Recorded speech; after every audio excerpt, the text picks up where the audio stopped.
I am delighted to release the first copy of the Indian Foreign Affairs Journal. I compliment the Association of Indian Diplomats for this initiative. I sincerely hope that your journal will be an important platform for free and informed discussion on foreign policy and international affairs. I have always believed that one of our greatest civilizational strengths is that public policy is shaped by a broad census based on a rich and healthy tradition of open debate and public discussion. This has lent a measure of democratic predictability and resilience to our policies. I recall, for example, that the reorientation of our economy in 1991 came after an informed debate of nearly a decade on our economic policy. Such public discussion prepared the domestic ground for the transition that followed. It was as a result of this broad based sanctions that there has been continuity in our economic policy since 1991, despite many charges in government. Such has also been the case with our foreign policy.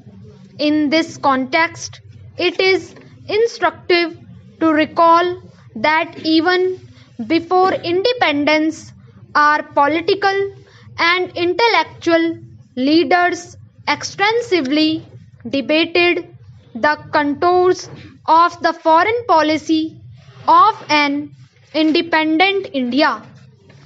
As I said yesterday, Panditji elaborated his vision of foreign policy within hours after he took charge as the head of the interim government.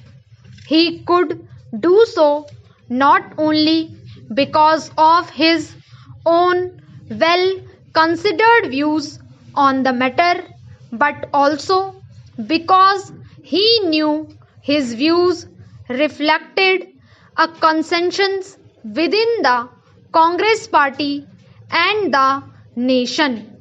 I do not suggest that such a consensus has avoided differences of opinion on foreign policy within our society. Over the past 5 decades of independence, there have been divergences and debates on many elements of our foreign policy within parliament and outside, among commentators and our press. The burning issues of the day have always been debated and contested hotly. However, what has remained constant has been a basic understanding across the political spectrum on core elements of our foreign policy. This has contributed to building a broad mainstream consensus on vital issues of the day, on matters pertaining to our region and beyond. This has helped our leadership take positions based consistently on our national interest and in line with public opinion. Consequently, the philosophy of non alignment was based on the principle that we were aligned only with our values and our enlightened national interest. Over the past 5 decades and more, we have strived to create the necessary space to exercise our freedom to make policy choices in an increasingly interdependent world. The means we adopt to pursue our enduring objectives of peace, national security, and economic development will, of course, change from time to time. They must evolve in response to the changing realities of an ever changing world. While the instruments of policy and the tactics and strategy we adopt may change with time, the values in which they are embedded are universal and will remain true for all time. In this context, let me once again recall Panditji's famous statement that international relations are not merely a game of chess. Speaking in December 1947 in the Constituent Assembly, Panditji said, talking about foreign policies, the House must remember that these are not just empty struggles on a chessboard. Behind them lie all manner of things. Ultimately, foreign policy is the outcome of economic policy. Thus, the bottom line for our nation and our people is and will remain addressing the challenge of development. We seek higher economic growth that is equitable and efficient.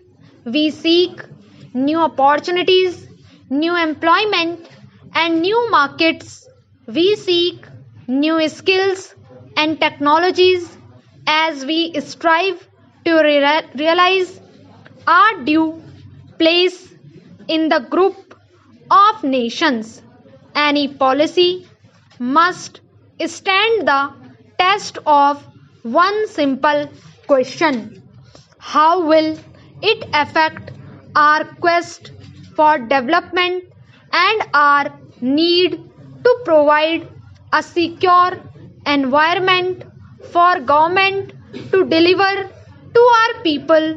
For this, it goes without saying that the realization of our goal lies in widening, deepening, and expanding our interaction with all our economic partners, with all our neighbors, with all major powers. As a confident nation, we will interact with the world as a confident, equal partner seeking mutuality of benefit for all. I therefore suggest that yours is a forum that can be used to reinforce this sense of self confidence among opinion makers in our society. True confidence comes from wisdom, while ignorance and limited knowledge make us tentative or foolhardy. As Tansen said, knowledge comes but wisdom lingers.